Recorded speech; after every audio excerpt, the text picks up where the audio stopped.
Question 13 from review assignment. Topic is RC circuit, charging and discharging. So in this question, the switch K, the key K is first closed. So I will solve the circuit when key is closed. So in that case, the circuit will be like this.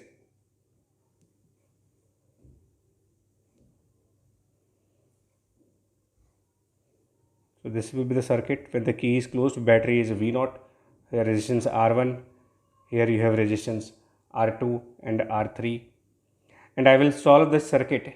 I will solve this circuit at a specific moment which is called as steady state. At that steady state, there will be no current through the capacitor. I through the capacitor will be 0. But yes, it will be charged up to that point. It will have some charge, but there will be no flow of current through this branch. There will be no flow of current through this capacitor.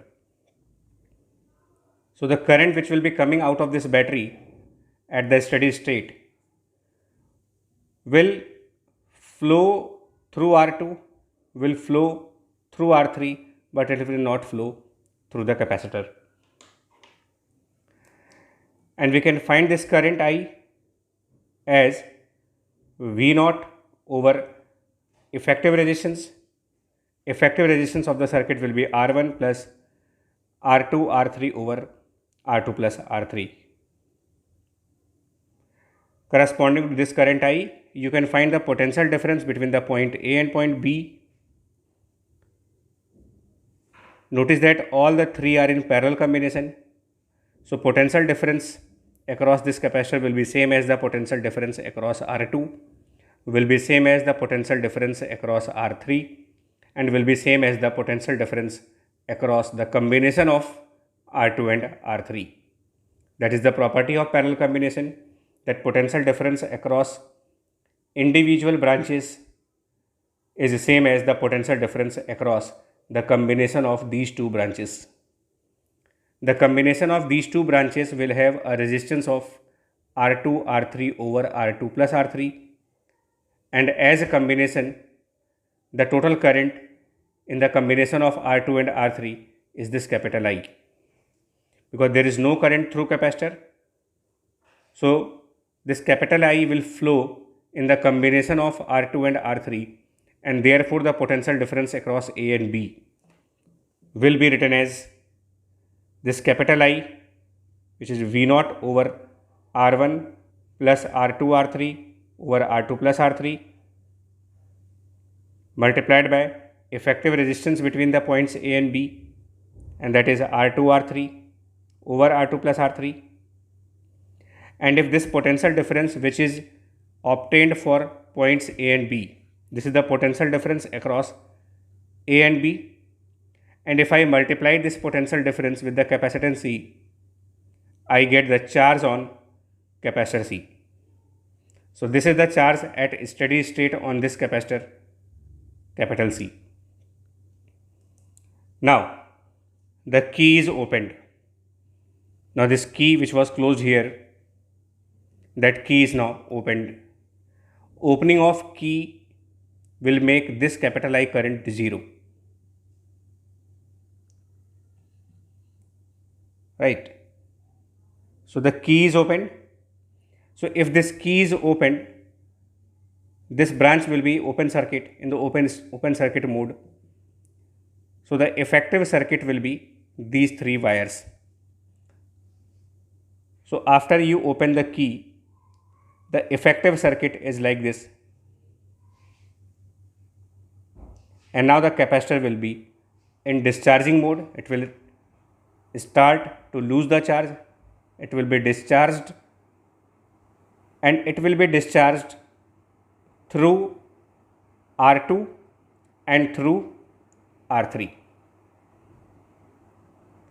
It will be discharged through R2 and through R3.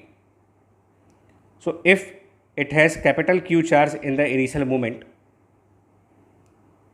then while discharging, fraction of capital Q charge will flow through R3, let's say small q, and rest of the charge will flow through this branch let's say capital Q minus small q. So during discharging of capacitor, small q charge will flow through R3, remaining will flow through R2. And the ratio of these two charges will be, since they are in parallel combination, since they are in R2 and R3 are in parallel combination,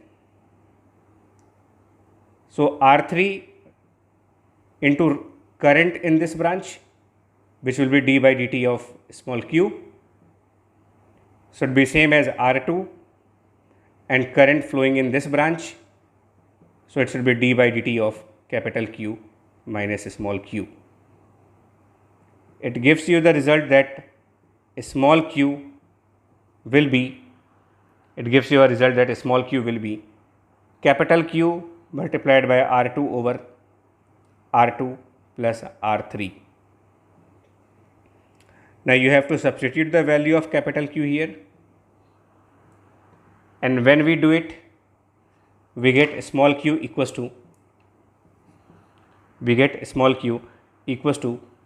C V naught R2 square over R1 R2 square upon R3 plus R3 times R1 plus R2, and then plus twice R1 R2 and plus R2 square, a big term in the denominator. For Q to be maximum, for this Q to be maximum, we can use the property of arithmetic mean and geometric mean, that sum of these two terms in the denominator should be minimum. And using arithmetic mean geometric mean property, which is a plus b is more than equals to twice of root ab. So the maximum value of q will be at the moment this number, which is let's say a, and this number let's say b. You have to substitute the minimum value of a and b, a plus b. This a plus b has to be minimum, and minimum value of a plus b is twice root ab. It is the minimum value of a plus b as per the arithmetic mean geometric mean property. It should be 2 times square root ab. So this a is actually R1 R2 square over R3, and b is R3 in bracket R1 plus R2. So you will put the minimum value of this expression, and the minimum value of this expression will be 2 square root of this product of a and b, and the product of a and b will be R1 R2 square times R1 plus R2. And then by putting all the numbers, you will get the result of this question. So this was 13th question. 2 more to go now in the next videos. Take care. Bye bye.